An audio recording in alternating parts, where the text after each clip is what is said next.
है guys what's up. तो कैसे हैं आप लोग? सब कुशल होंगे। तबीयत पानी सही रखिए। और दुनिया के बाजारों में मेला बहुत ही लगा। दुनिया के बाजारों में मेला बहुत ही लगा। कभी हमने देखा और कभी हमने जाना। दुनिया के बाजारों में कई बार हमने देखे हैं मेले, कई बार हमने देखा, कई बार हमने जाना। देखी किसकी आंखें, देखी किसकी आंखें, देखा किसको जाना। देखी किसकी आंखें और देखा किसको जाना। कभी लगता था हमारे वो है, कभी लगता था हमारे वो है, लेकिन हमने पता नहीं उन्हें क्या जाना। तो ठीक है, welcome guys. Nursing world institute में आपका हार्दिक अभिनंदन करता हूं। मैं हूं आरजे आकाश स्पीकर और आप सभी मेरे दोस्त, मेरे अजीज जितने भी मित्र हैं, मैं उनका स्वागत करता हूं। चलते हैं वापस पीरियड में। तो if the classes in the belief of the God and your hard work and with the smart work, okay, like that. गोडेट तो बोल दो यार, भाई यार साहू सर की तरह वो क्रिस्टल क्लियर ही बोलूंगा क्या? ठीक है। तो हम कहा थे कि पेनिसिलिन की खोज किसने की थी? पेनिसिलिन की खोज की थी अलेक्जेंडर फ्लेमिंग ने। पेनिसिलिन की खोज किसने की थी? Alexander Fleming. तो कहानी ये है कि उस समय American soldier second world war के लिए तैयार हो रहे थे। क्या हो रहे थे? सेकंड वर्ल्ड वॉर के लिए तैयार हो रहे थे। तो क्या हुआ सर? तो उनको क्या हो गया, जब वो जा रहे थे तो उनको किसी चीज से निमोनिया हो गया। निमोनिया हो गया तो पूरे सैनिकों में फैल गया।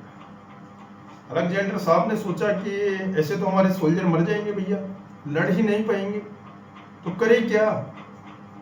तो एक वैज्ञानिक थे अलेक्जेंडर फ्लेमिंग, उन्होंने एक एंटीबायोटिक की खोज की।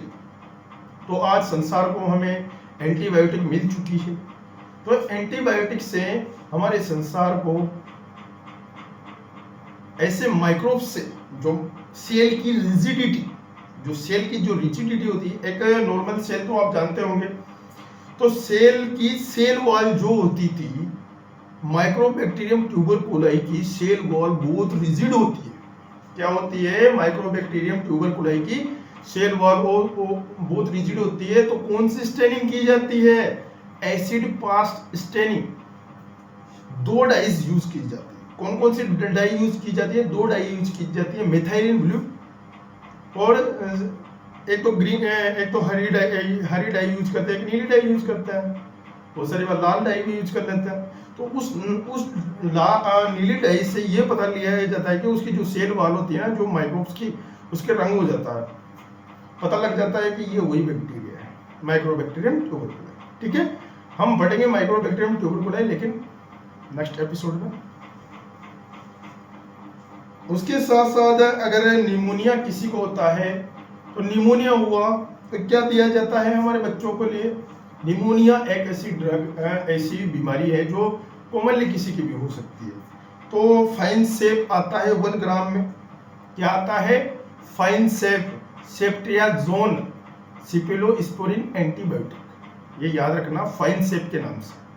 किसी को निमोनिया हो जाता है तो आप क्या क्या ट्रीटमेंट देंगे, ये है बात। तो फाइन सेप, मोनोसेप कितने एमजी में? 1000 ग्राम में या 500 ग्राम में। किसमें देना है? आईवी में देना, इंट्रावीनस में, यानी कि वेन के अंदर। ठीक है, कितने दिनों तक देना है? 3 से 5 दिनों के अंदर। उसके साथ साथ हमें देना है अमीकासिन। अमीकासिन कहां पर देना है गुरुजी? अमीकासिन भी आईवी देना है या आईएम देना है, या तो इंट्रामस्कुलर दे दो आप या आईवी दे दो। तो इसको कितने दिनों तक देना है गुरुजी? 3 दिनों तक इसको देना होता है। इसके साथ साथ अगर बीमारी के रिसेप्टर ज्यादा बढ़ रहे हैं तो डेक्सोना डाल देते हैं 2 ml में। इसके साथ साथ दर्द महसूस हो रहा है, सबसे ज्यादा जो दर्द सबसे ज्यादा महसूस होता है, रिजिडिटी आ जाती है और उसको प्रॉब्लम हो रही है तो एजिपाइरिन लगा देते हैं, डाइक्लोफेनेक सोडियम।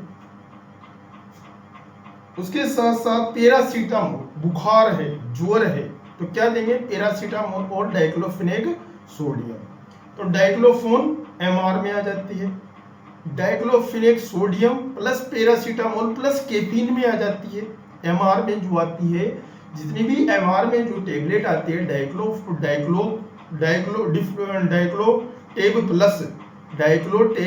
प्लस डाइक्लोपिली, जो डाइक्लोपिली के रूप में भी आती है, जो पीला कलर की जो गोली आता है वो डाइक्लोपिली के नाम से आता है, ठीक है।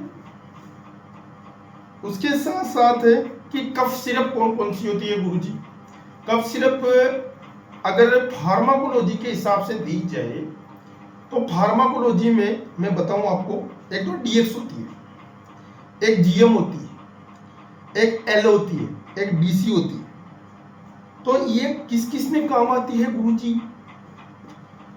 तो रेस्कोफ डीएक्स जो होता है, रेस्कोफ डीएक्स जो सिरप है तो उसका साल्ट क्या क्या है गुरुजी, डेक्स्ट्रोमेथाफेन, फिनाइलेफ्रिन, क्या क्या है, डेक्स्ट्रोमेथाफेन, फिनाइलेफ्रिन और केफीन या मेंथोल या अल्कोहल, इतना इतना साल्ट आता है भाई।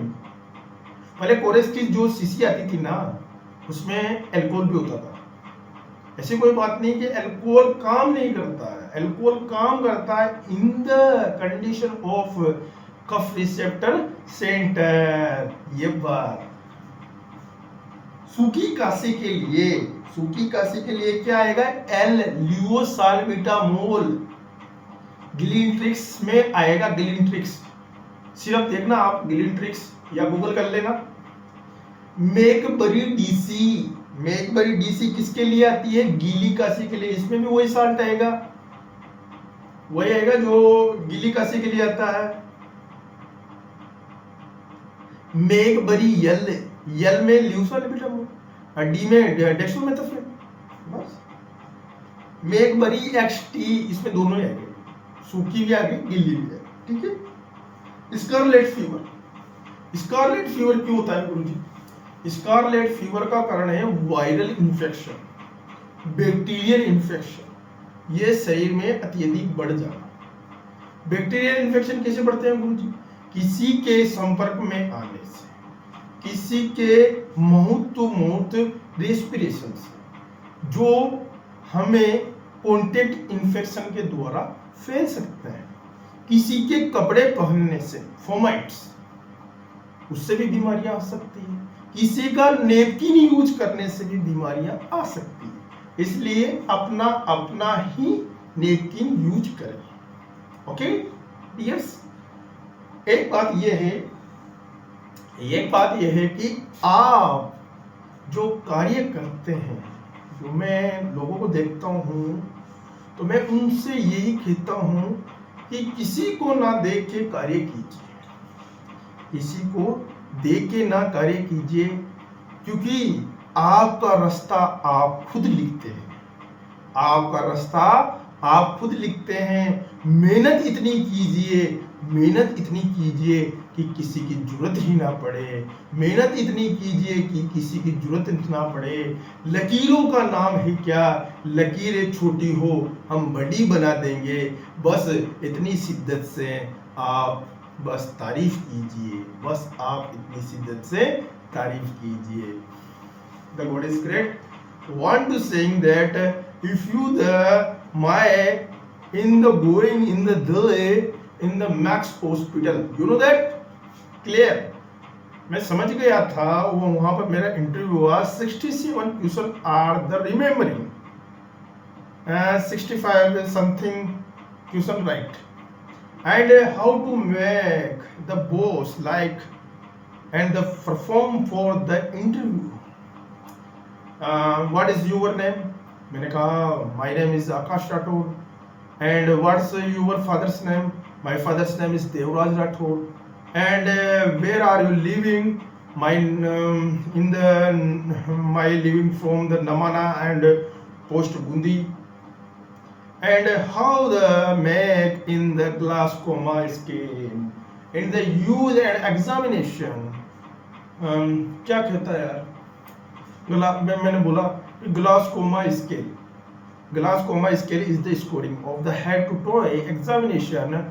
Want to saying that if we are the eye contraction, physical and ventral, clear, eye blinking करती है, pupil dilate होता है, एक्सट्रीमिटी अप डाउन होती है, बॉडी हो गई, लोअर एक्सट्रीमिटी है, जो फ्लेयर है एक्सटेंशन है, फ्लेयर है एक्सटेंशन है, तो ये तो होता है ग्लासकोमा स्केल. होता क्या है, स्कोरिंग क्या करनी रहती है, 10 to 10 स्कोरिंग करनी रहती है ना.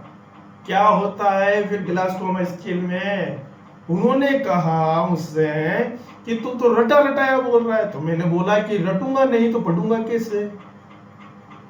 क्लियर है ना, रटेंगे नहीं तो पढ़ेंगे कैसे, क्योंकि नर्सिंग है भैया, इंग्लिश है, याद तो करना ही पड़ता है, नए शब्द हैं, नए शब्द है ना. आपके लिए तो नए शब्द है, मेरे लिए मैं तो पढ़ता हूँ तो मेरे लिए तो पुराने शब्द हो गए, वो वाली बात. अब बात करते हैं हम स्कारलेट फीवर की. ये सब इंफेक्शियस कोज के कारण हमारे फैलने का काम करते हैं. टॉन्सिलाइटिस, टॉन्सिल्स के अंदर इन्फ्लामेशन होना, जो ओरोफेरिंग्स होता है उसके बाद लेरिंगोफेरिंग्स हो जाता है, जिसमें 2 प्लेट लगी हुई होती है. क्या होती है, 2 प्लेट लगी हुई होती है.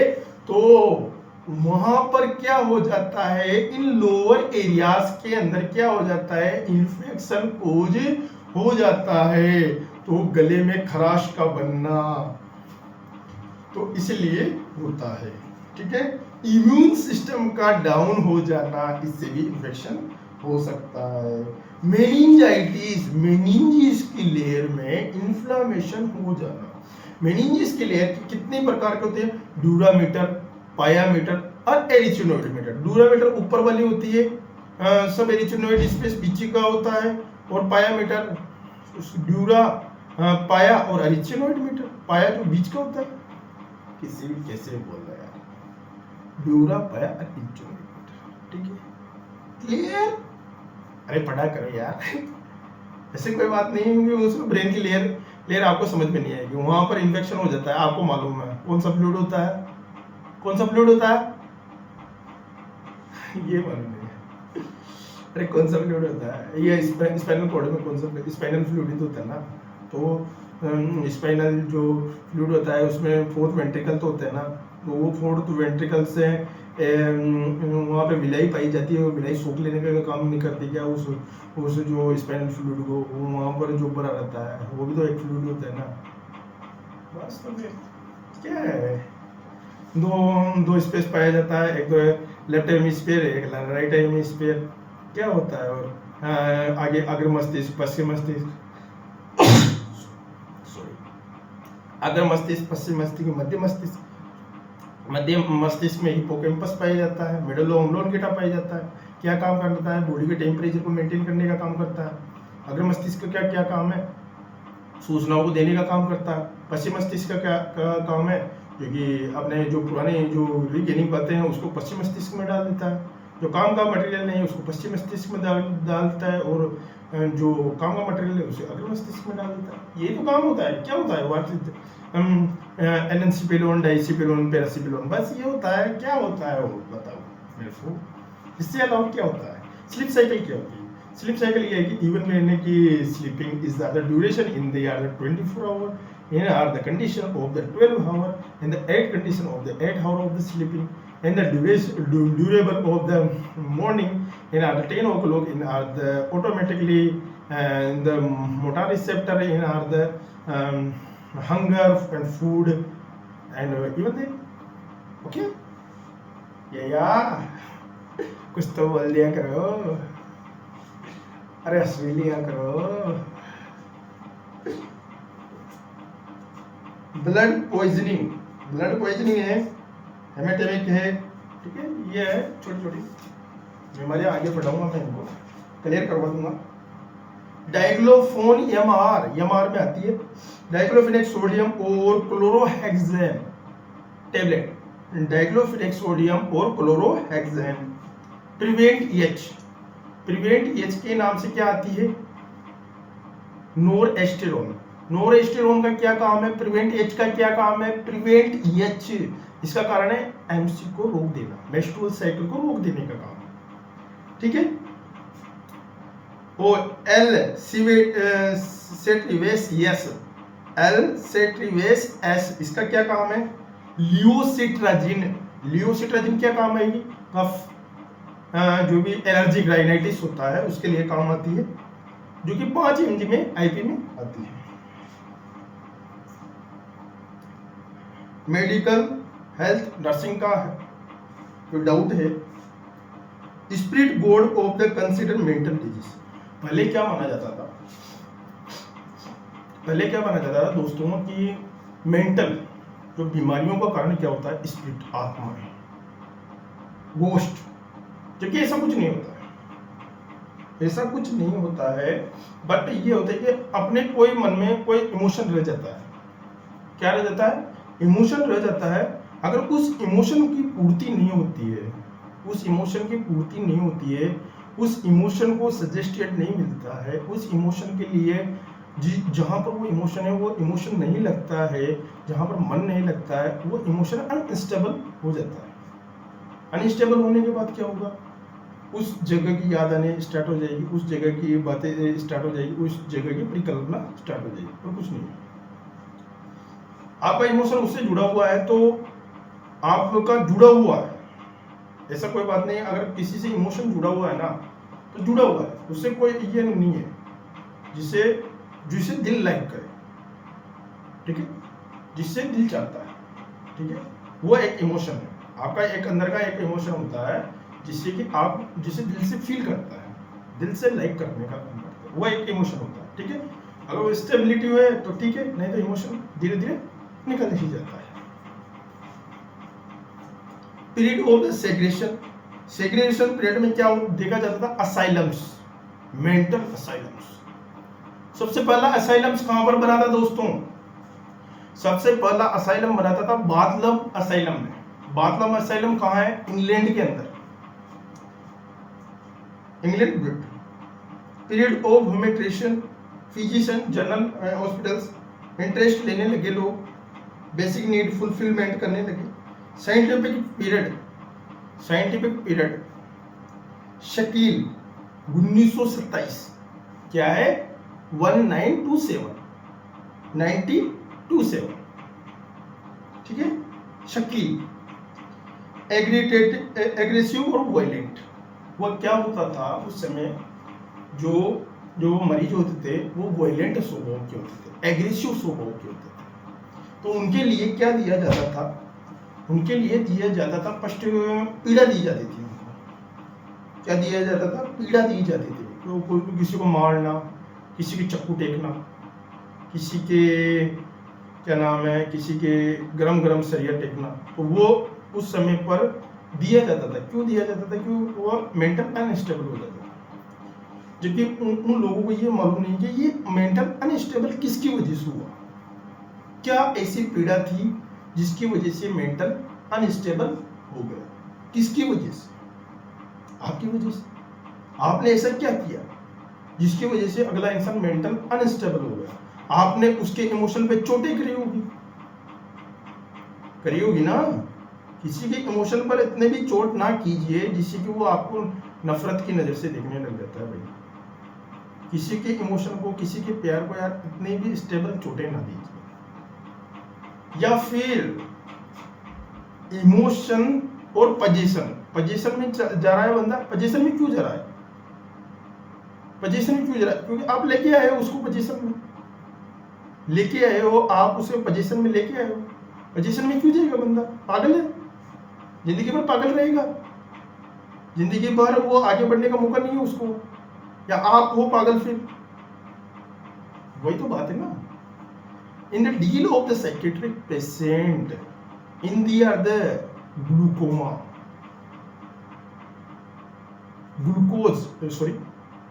ग्लूकोज जो उस टाइम पे एक इंजेक्शन बना हुआ था जो कि ग्लूकोज को डाउन कर देता था, ठीक है, इंसुलिन कोमा थेरेपी। उस समय एक थेरेपी आई थी इंसुलिन कोमा थेरेपी। उससे क्या होता था, उन पेशेंटों को इंसुलिन लगा दिया जाता था। क्या लगा दिया जाता था? इंसुलिन लगा दिया जाता था 6 से 8 घंटे तक। तो इंसुलिन लगाने के बाद वो क्या हो जाते थे, उनकी ग्लूकोज डाउन हो जाती थी, रेस्टिंग कंडीशन में चला जाता था बंदा। अब उनको ग्लूकोज वापस चढ़ाने के लिए क्या किया जाता था? D5 D10 इसका उपयोग किया जाता था क्योंकि उस समय ये मौजूद थे। फिर उसके बाद रिकवर कोमा से वो रिकवर होने लगे। धीरे धीरे उनकी जो एनर्जी थी, एनर्जी जो आप खाते हैं पीते हैं आवश्यकता से अधिक, अब देख मैं आज आपको ये बताता हूँ, आवश्यकता से अधिक अगर आप खाते हैं पीते हैं तो एक्स्ट्रा एनर्जी बनने लग जाती है। फिर आप किसी को वो एनर्जी का प्रयोग किसी के ऊपर करते हैं तो वो वाली बात होती है। ईसीटी की खोज कब हुई थी? ल्यूगो सरलेती और ल्यूसिनोबिनी। मैं लिखाऊंगा नहीं, मैं कोई नोट्स नहीं लिखता हूँ। ये जिस दिन मेरा प्रोजेक्टर आ जाएगा उस दिन मैं आपको ये क्लासें भी ऐसे डायरेक्टली फिर समझा दूंगा, ठीक है।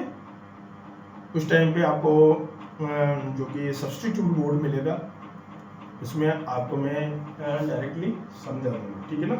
उस पर लाइक पीपीटी पावर पॉइंट के जरिए आपको सब प्रकार से समझाने का प्रयास करूंगा। लेकिन आज मैं आपको लिखाने का काम नहीं करूंगा क्योंकि सीसी है, यहाँ क्या है, सब्स्टिट्यूट है। उसमें आप ऑटोमेटिकली हिंदी में सब्स्टिट्यूट होगा या इंग्लिश में सब्स्टिट्यूट होगा, उससे आप डील कर लीजिएगा, ठीक है।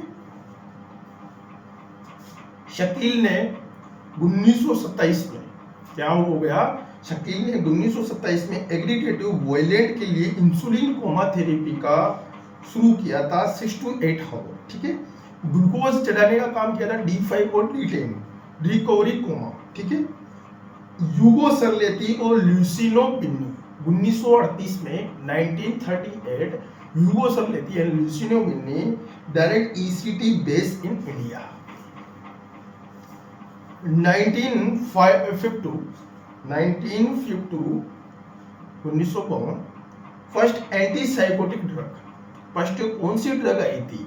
एंटीसाइकोटिक ड्रग आई थी। कौन सी आई थी? एंटीसाइकोटिक ड्रग आई थी।